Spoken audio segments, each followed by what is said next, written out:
Mga kaibigan, may good news para sa lahat. Kung gusto nyo nga makabasa ng mga balita tungkol sa Mindanao, wala nang iba kundi ang Mindanao Examiner newspaper. Mindanao ang sirkulasyon, Mindanao ang balita. Ang Mindanao Examiner sa Basilan, Sulu at Zamboanga. Gumawa na rin ito ng mga independent films at ABP, audiovisual presentation, at may photography at video services pa. Bisitahin po natin ang kanilang website sa MindanaoExaminer.com o tumawag sa 9925480. Marami pong salamat. Kaya natin to.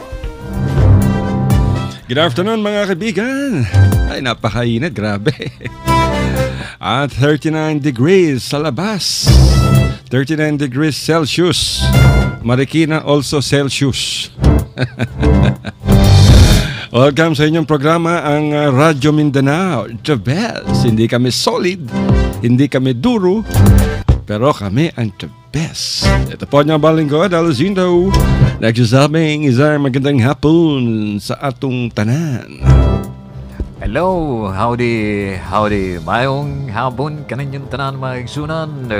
Kumusta mo karong lawa o gahinaot nalanggapon ta sa maayong panglawas, sa maayong pangisip, sa maayong tanan na. Basta kay maminaw lang ta din sa atong tulumanon. Bisag magkalipong-lipong na indaon mga kaigsunan, gumikan sa init kaayo ang panahon mga kaigsunan. Apan lagi, sige lang gihapon ta, trabaho, sige lang gihapon ta, maminaw sa adong kinahang tulumanon, kining Radio Mindanao. Salam doa ka ni ko tahan-tahan, mga doan, mga reyang, mga kita mga waktu ini, murah-murahan, yan nagkamurin doon na yan, nagdunog ang programa do Radio Mindanao, Abdel Disa, membayad ka niyo sa Bill Palisagto, Sinmahapon. Okay mga doan, mga reyang, kumusta mo karong panahon na? Ha? O hinaot nga lang gihapon ta o mamaayo ang tanan bisag init apan lagi timing lang diha dala mong tubig. Sige ginom tubig kay init kayo makalipong. Alright. Maraming salamat sa iyo brother. Bueno mga kaibigan, available na yung inyong paboritong Mindanao Examiner Regional Newspaper. Maganda yung headline ng banner story nila ngayon. CIA. Ako. Tungkol sa Central Intelligence Agency. Meron bang operasyon ng Central Intelligence Agency sa Mindanao laban sa Abu Sayyaf, laban sa Islamic State, laban sa Jemaah Islamiyah, laban sa Moro Islamic Liberation Front at iba pa, pati New People's Army. Nako, bumili kayo ng dyaryo, yung Mindanao Examiner Regional Newspaper, available na mga kaibigan sa inyong mga paboritong newspaper dealers sa buong Mindanao, Cebu City hanggang sa Maynila, sa Quiapo, sa labas ng Islamic Center. Nako, nagreklamo yung dealer daw ng Mindanao Examiner dyan sa Quiapo. Imagine, 2 araw lang, wala na, dami naghahanap. Kulang daw yung pinapadalang 5,000 kopya ng Mindanao Examiner dyan sa kanila. Paano naman hindi magkukulang yan? Siyempre, guys, ng mga taga Maynila, malaman ang nagaganap sa Mindanao. Wala namang ibang dyaryo sa Maynila kundi yung Mindanao Examiner Regional Newspaper. So binabati natin ang mga staff, sales department ng Mindanao Examiner Regional Newspaper at nakikinig daw sila ngayon sa atin. Nag-text. Good afternoon sa inyong lahat dyan sa Mindanao Examiner Regional Newspaper.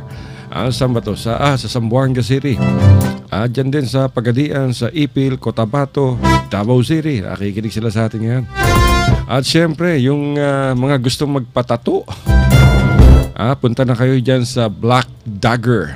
Dyan sa may Yubenco Mall. Sa Barangay Tetuan. Saan ba to? Sa Zamboanga City rin.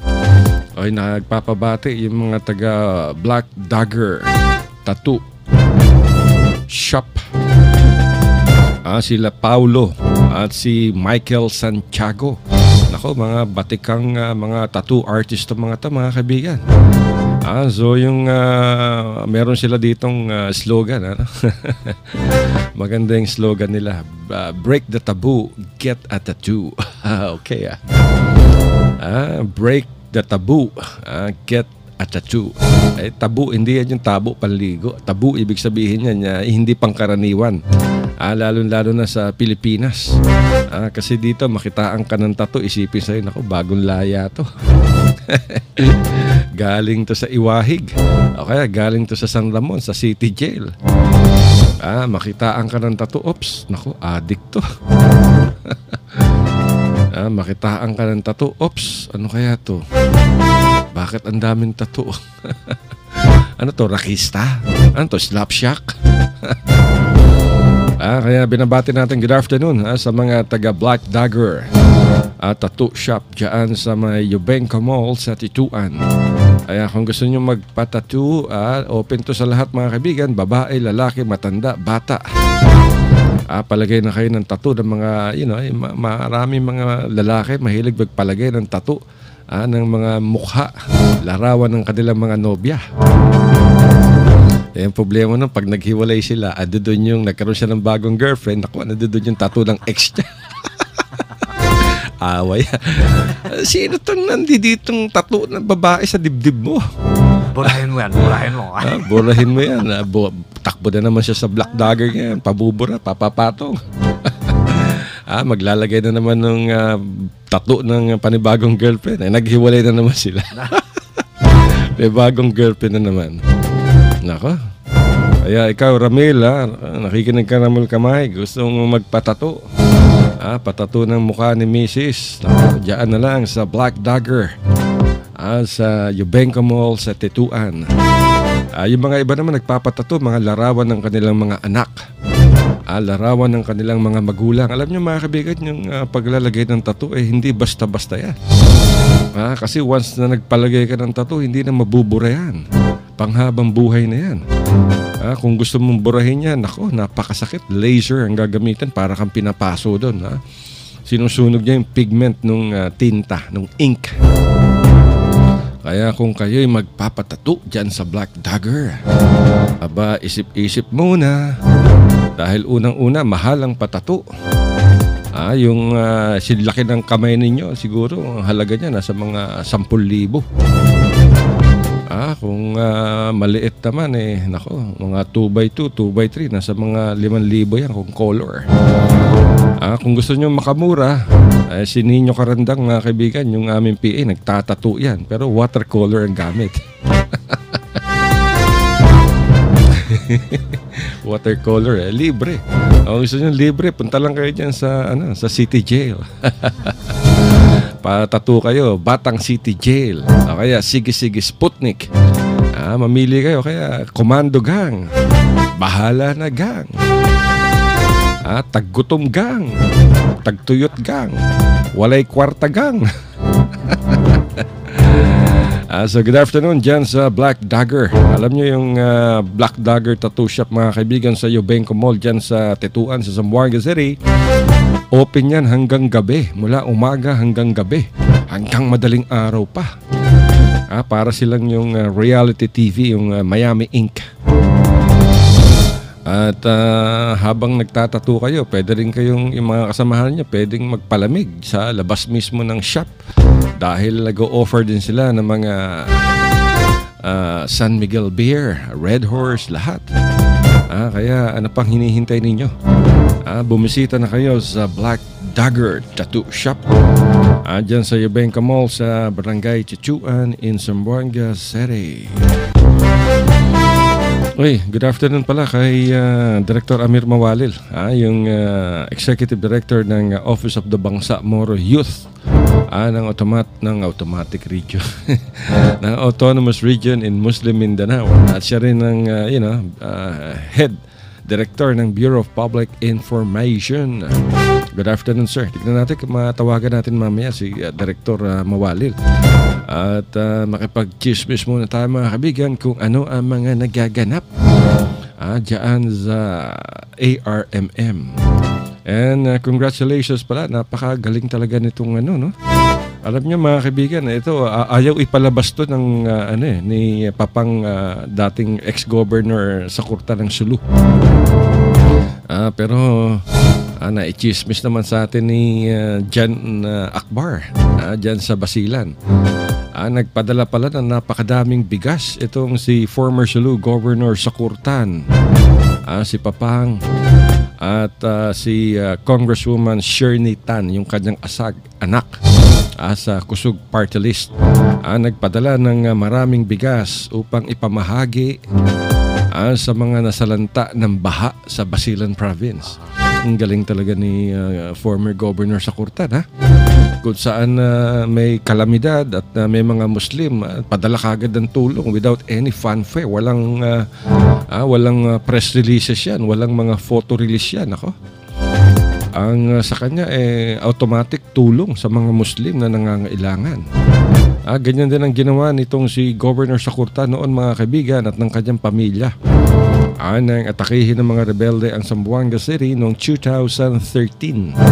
3 barko punong-puno ng mga pagkain, bigas at lahat delata ang pinamahagi, ang binigay sa pamahalaan ng Zamboanga City upang maibigay sa mga biktima nitong siege na tinatawag. Hindi lamang sa Muslim, hindi exclusive sa Muslim, sa lahat. Sa lahat ng mga biktima nitong MNLF siege sa Zamboanga.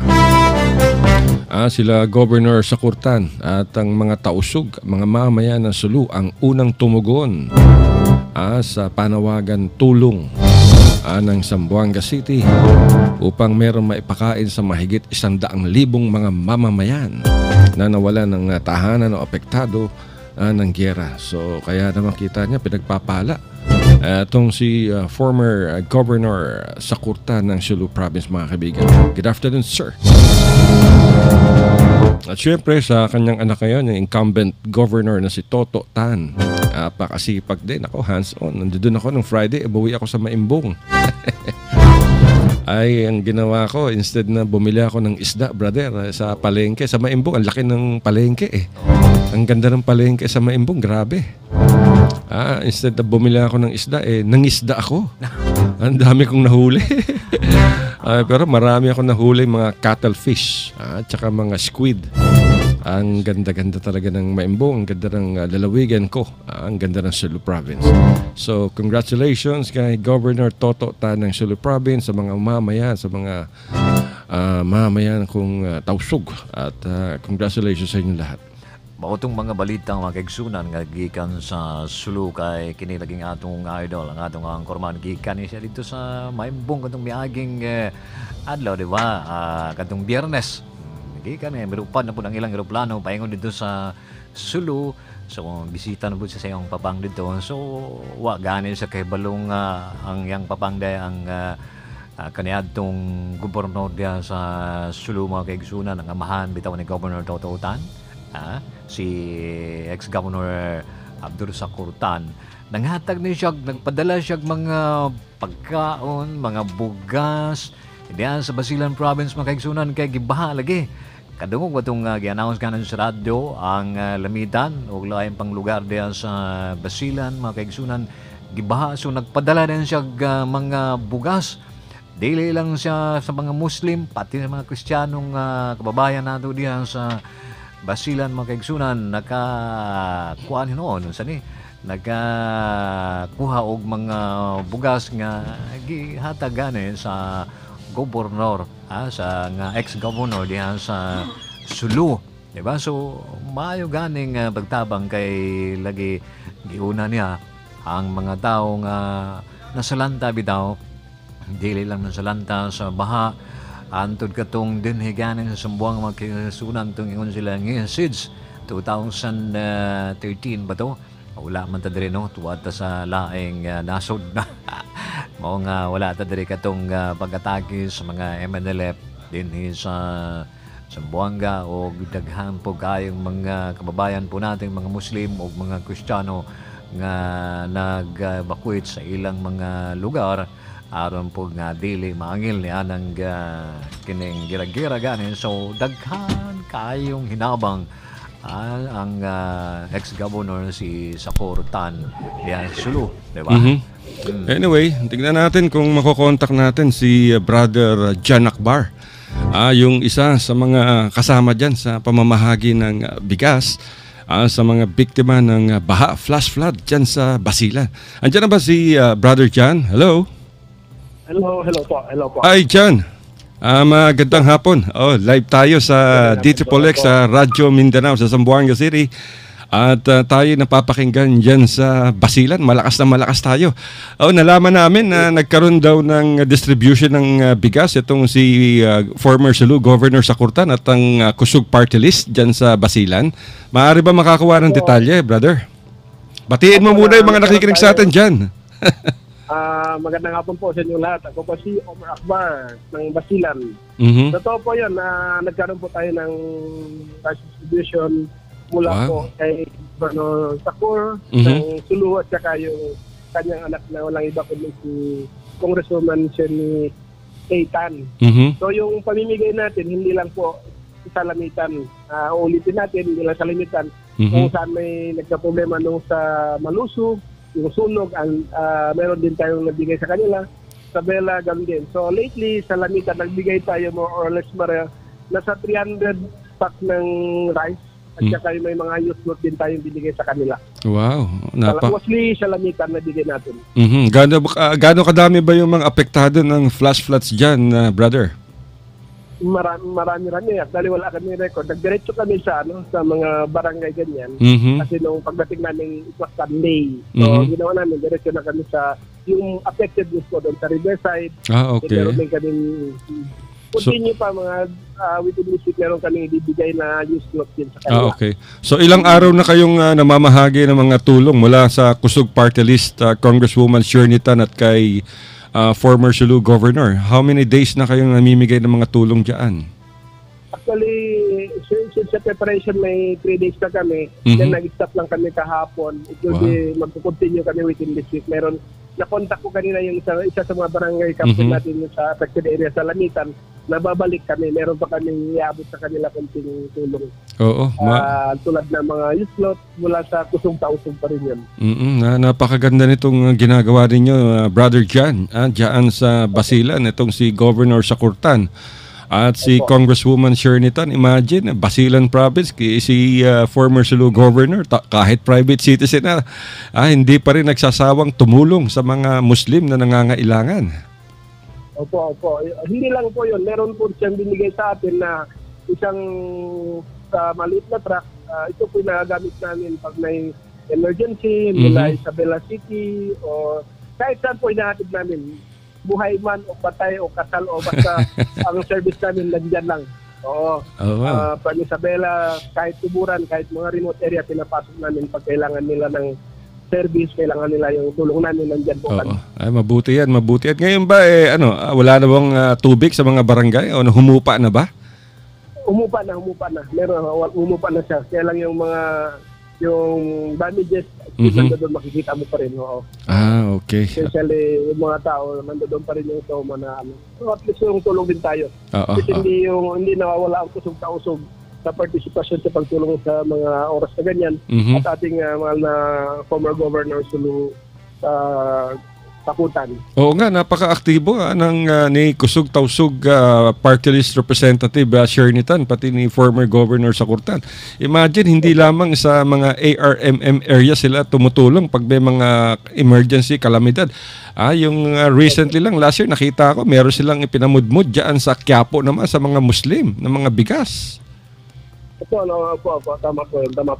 Kaya kamusta may mga activity ganyan, kasama po kami, nandiyan po kami lagi. Maraming salamat po sa inyo. At kay Congresswoman Jenny Eitan at lalo na kay former Governor Sakur Eitan sa walang tawang pagsuporta kahit kami nasa Basilan po. Oo nga. Anyway, Brother John, sana pag may mga activities kayo dyan, pag may mga ganyan, mga humanitarian missions, sana, matimbrihan nyo kami at upang matawagan namin kayo at malaman namin ang ginagawa nitong former Governor Sakurtan at saka ni Kusog-Tausog Representative Jenny Eitan, brother. Maraming salamat, brother. Meron ka bang gustong ipaalam sa ating mga publiko at nakikinig ngayon dyan sa Basilan? Go ahead. Sige lang po, kami po walang sawang sumusuporta. Kung kailangan nilang suporta namin, sa ngalan po ni Congresswoman Jenny Eitan ng Kusog-Tausog at former Governor Sakutan. Nandito lang po kami nakatambay. Nandito lang po ang mga sasakyan natin kung kailangan. Anytime po, nagsiservisyo po kami. Alright, maraming salamat sa iyo, Brother John Akbar, mga kaibigan. Live mula sa Basilan Province. Magsukol to. Okay po. Salamat. Alright, mga kaibigan, napakinggan niyo si John Akbar. Nako, napakagaling talaga ng ginagawa nitong kusog-tausog party list sa pangungunan ni Congresswoman Shirley Tan. At siyempre yung patriarch ng Sulu Province, ang respetadong si Dr. Sakurtan at si Dato Siabandar. Si John Akbar, ano yan siya diyan sa Basilan? Private citizen to, tumutulong lamang kasama sa mga volunteer. Pag may mga activities, humanitarian mission, talagang kasama siya. Isa siya sa mga leader na nangunguna sa pagtulong diyan. Of course, lahat ng mga tulong, bigas, pagkain, salapi, kwarta ay nanggagaling kay former Sulu Governor Sakurtan at kay Congresswoman Shirley Tan, mga kaibigan ng Kusog-Tausog. Napakaganda, napakadakila nitong mag-ama. Kaya nga, patuloy ang grasya na dumarating sa kanilang buhay, sa kanilang pamilya, dahil sa mga kabutihan. Ito talagang walang PR to. Nalaman ko lamang to sa isa sa mga pamilya na nakatanggap ng tulong. At ayun, kaya natin sinubukan tawagan nitong si Brother John Akbar. Dahil alam natin na aktibo to dyan sa mga medical mission na ginagawa o inilulunsad ng Kusog-Tausog Party List sa pangungunan ni Congresswoman Shirley Tan at ni Papang Sakurtan. Bitaw mga kaigsunan, no? Kiniganing ang adong idol, no? Nahimo na ganin siya anak-anak ni dating Governor Sakurtan diya sa Sulu, mga kaigsunan. Wala ganin sa kaistoryahan nga kami dong magkuan mi manghatag mag-distribute mga bugas dito sa mga nasalanta sa baha dihan sa Basilan. Karon lang ganin siya nagkahibalo nga kining nag-distribute di ay ang adong dating gobernador dihan sa Sulu. So buti pasabot nga mga kaigsunan. Di wa na tayo ginuoray magkasabot ana. Wa na ganin siya wa ganin siya magpabuhat og mga press release diya unsa ba, wa ganin siya kuan sa mga media nga kami manghatag media na ug sulat na ninyo unsa ba butang na sa TV o sa radyo. Kalit lang gani mi ato dito mga kaigsunan, kalit lang nagdala sila mga hinabang dihan sa mga nasalantan dihan sa Basilan. Gumikan atong ulan manggod tulo ka adlaw tong sunod-sunod ulan, no, murag 24 ka oras tong ulan mao nga nagbaha ang naay mga lugar munisipyo dihan sa Basilan.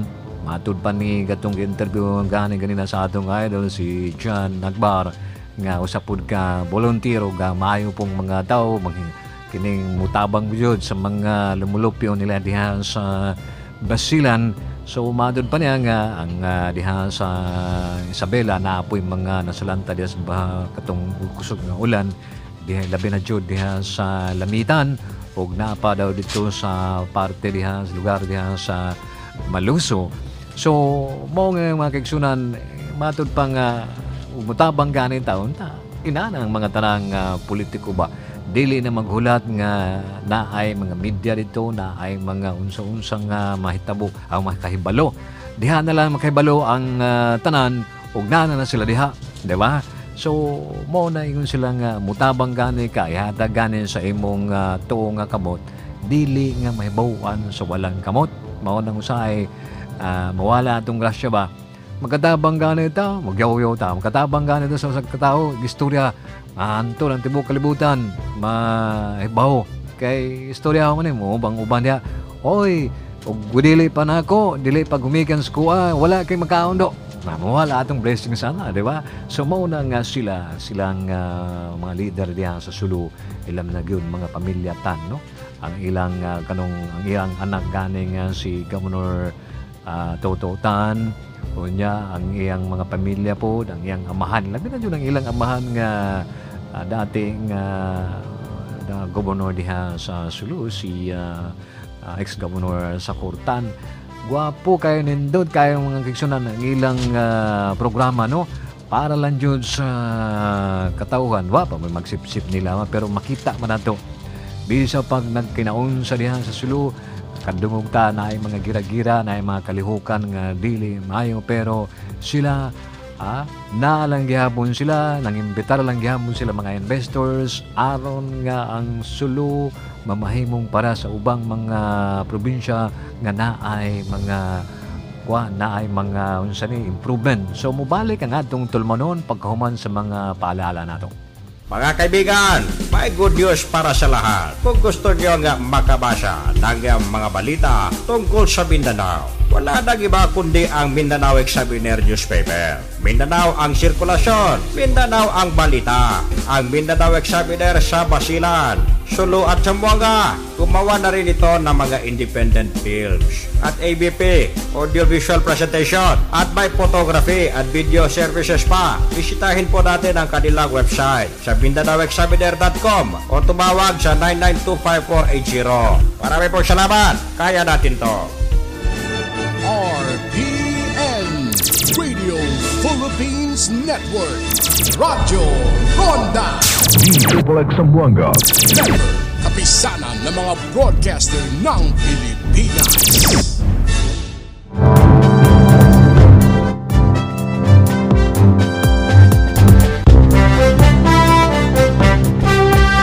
Alright mga kaibigan, ganap na ang 12:30 sa buong kapuluan.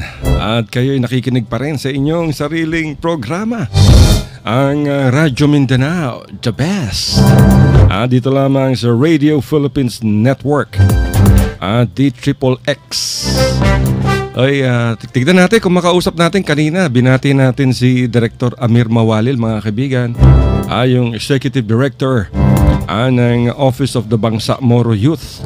At siya yung dating Director ng Bureau of Public Information ng ARMM. Dahil ang pagkakaalam natin, nagsimula na yung commemoration, week-long commemoration ng Bangsamoro Week of Peace. Paki-check nga kung nandiyan si Director Amir Mawalil. Hello? Hello. Ay! Kasamang Ay, magandang hapon po, Director Amir Mawalil. Welcome sa Radyo Mindanao. Nais muna namin makibalita, pero bago lahat, batiin mo muna yung nakikinig sa atin sa buong Mindanao. Go ahead, Director. Magandang hapon kasamang at magandang hapon sa lahat ng makikinig ng iyong programa. Assalamualaikum warahmatullahi ta'ala wabarakatuh. Malakas na malakas tayo, Director Mawalil, sa Basilan, Sulu, and Tawi-Tawi. Abot na abot tayo. At syempre, dyan sa Takurong, Sultan Kudarat at Cotabato. Kumustahin namin yung nag-launch daw, yung commemoration, week-long commemoration, Director Amir, yung Bangsamoro Week of Peace. Pinangunahan ni Governor Hataman kahapon.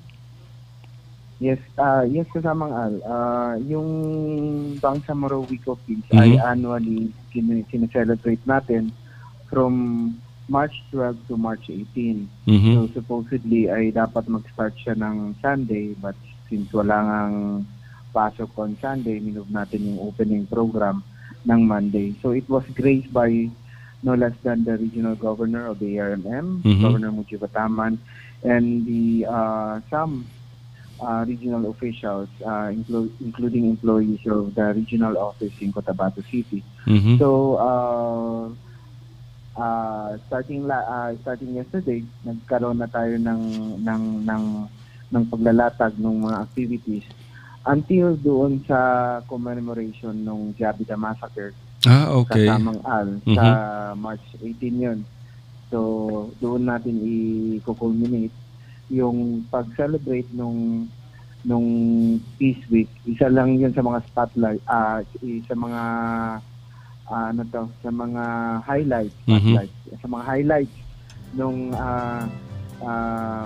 week-long commemoration ng Week of Peace ng Bangsamoro.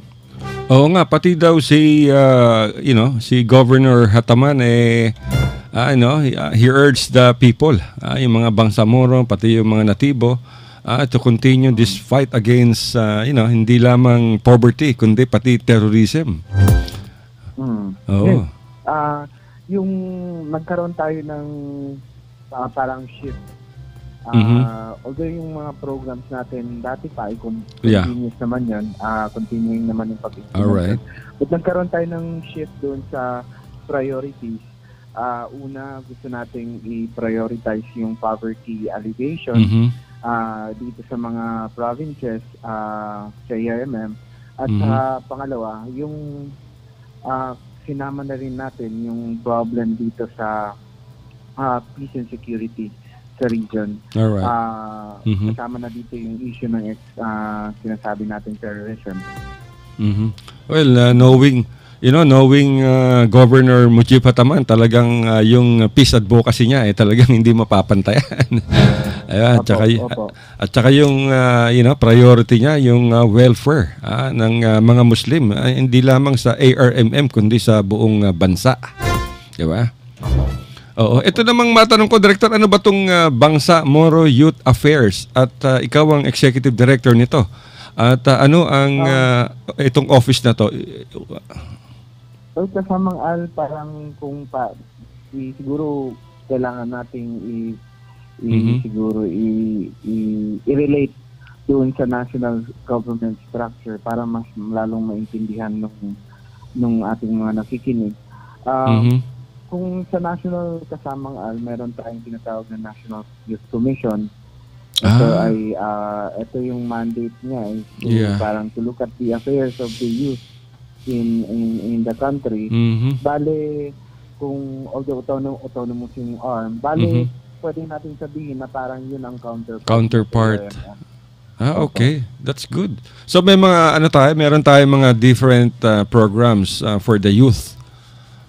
Yes, kasama siguro kasama na rin doon like this year, kasama doon sa mga plano natin gawin, bigyan natin ng focus ay yung pagtulong doon sa pag-combat or pagtulong doon sa pag-solve sa peace and security problem, peace and order problem ng region. Kasama na rin dito yung alleged recruitment ng mga kabataan dito sa mga iba't ibang grupo na lumalabas ngayon na engaged sa terrorism. Okay. That's good. That's good to hear. At least, napaka-aktibo nitong si Director Amir Mawalil, mga kaibigan. Hindi niya na itatanong, isa toong tausog. At isa sa pinakamagaling na member nitong ARMM ni Governor Mujib Hataman. Ano pa yung mga latest natin sa programa ni Governor Mujib Hataman? I understand na yung ARMM Heart ay nag-distribute din ng mga tulong sa Basilan Province sa mga biktima ng flash floods. Meron ba tayong update dito, Director?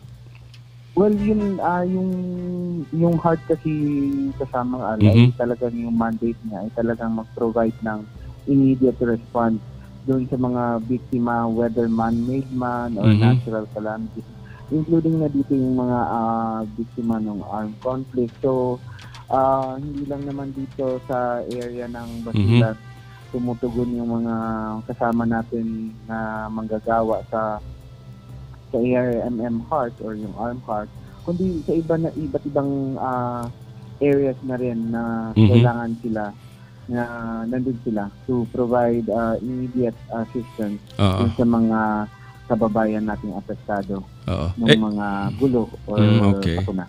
So para tong alam niyo mga kaibigan, itong ARMM Heart, yung Heart ang ibig sabihin niya na Humanitarian Emergency Action and Response Team. At ito ay kung hindi alam ng lahat mga kaibigan na Director Amir Mawalil, ito ay na-establish dito sa Zamboanga City.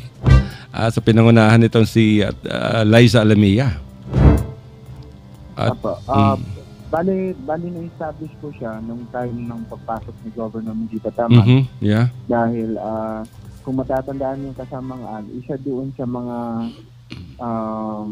engagement ng Heart ay nung nangyari yung siege sa Zamboanga. Yes. So isa tayo doon sa mga nag-provide ng assistance doon sa mga kababayan natin.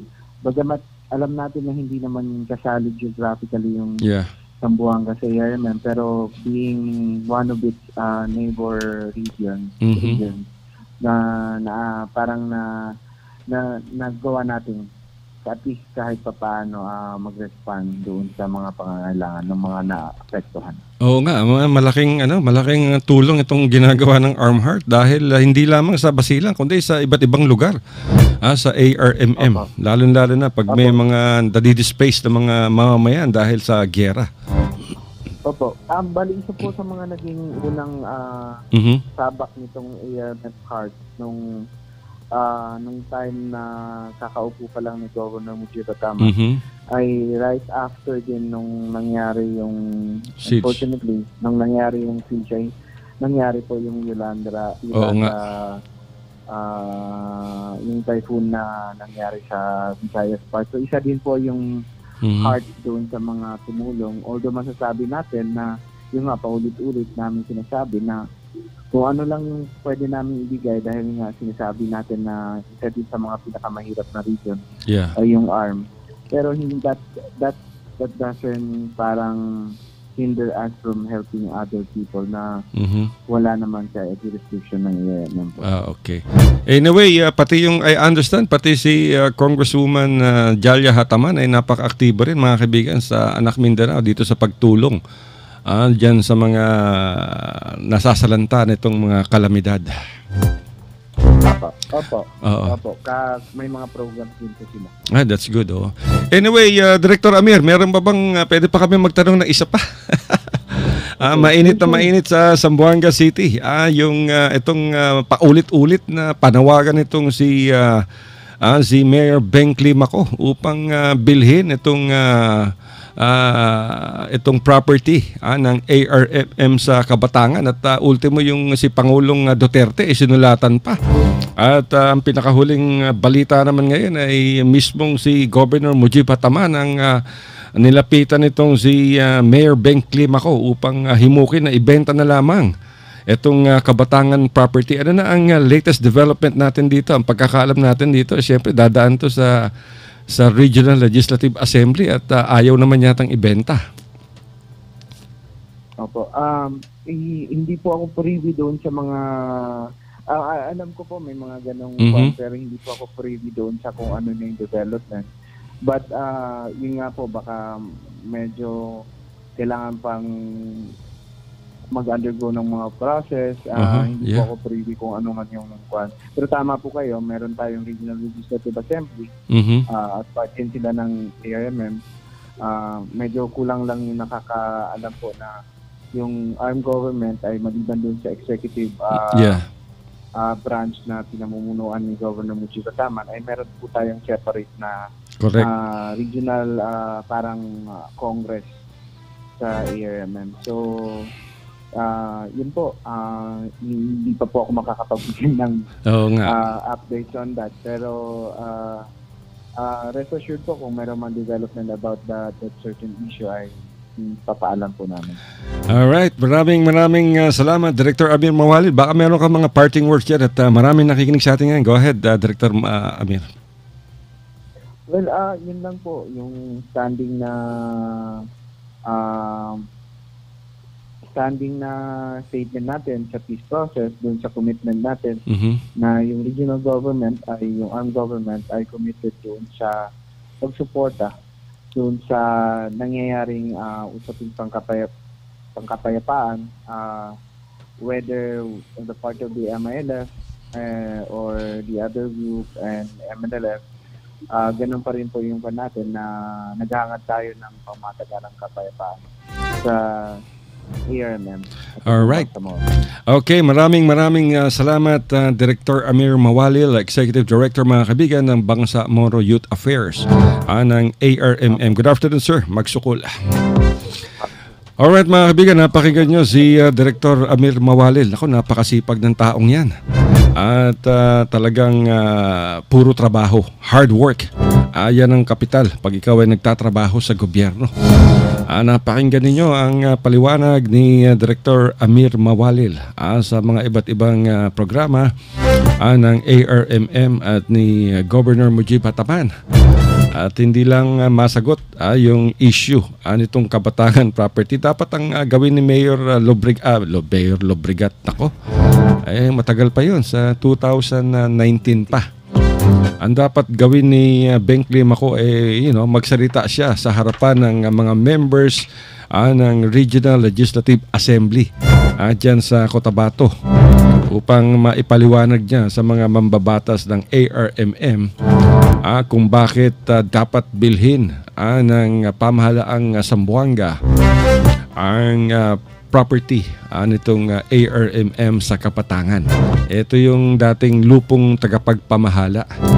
Kaya lang ngayon alam nyo, sa tingin ko illegal yung pag-o-occupy dyan ng mga sundalo.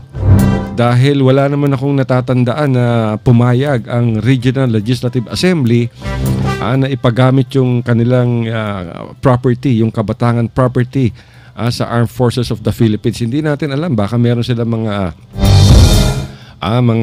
pagkasunduan dyan. Pero siguro one of these days, tawagan natin yung speaker ng Regional Legislative Assembly, mga kaibigan. Ito yung tumatayong kapulungan ng ARMM. Mga tumagigsunad, nadungog na doon na paminaw na doon ang boses ganito kanina ni Director Amir Mualil diyan sa ARMM.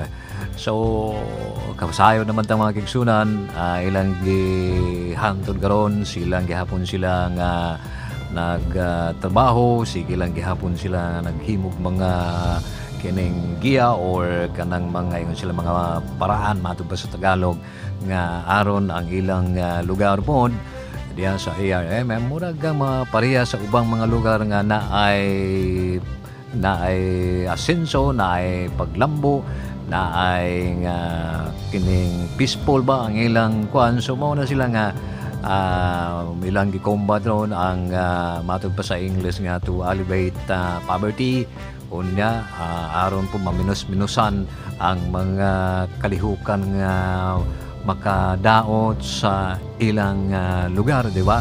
Pwede na siya magkaigsunan imong kumbaton ka ng tungod sa pagkalisod.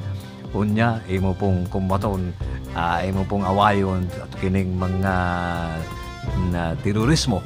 Kay pananglit nga matod pa sa uban, ingon sila nga ito ato sang daruhon, ato sang hinluan ang atong yuta og magtanong galing ta.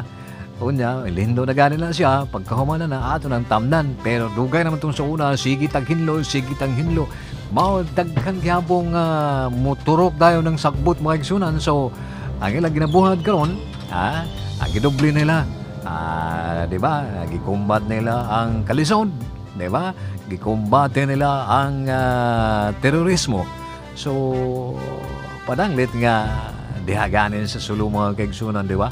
Dihaganin sa sulo, gikumbate nila ang pagkalisod, gikumbate po nila ang terorismo. So kadugayan, masumuran magyapon ng mga tao nagkadaot sa ilang lugar, sa ilang probinsya. So mao naghihapon atong na-interview sa atong anchorman, atong idol kining sa director diha nga si Amir Mualil. So sa kinahupusang ganing interview sa atong idol kini laging dire sa Zamboanga ganing mga kaigsunan kana diha sa building gani, property gani sa ARMM. Gusto gani na paliton sa gobyerno diri sa Zamboanga mga kaigsunan og murag nasayod ta nga murag dili man siya ibaligya kay ilagon ng properties, ilagon ng lugar nga paliton sa gobyerno diri sa Zamboanga.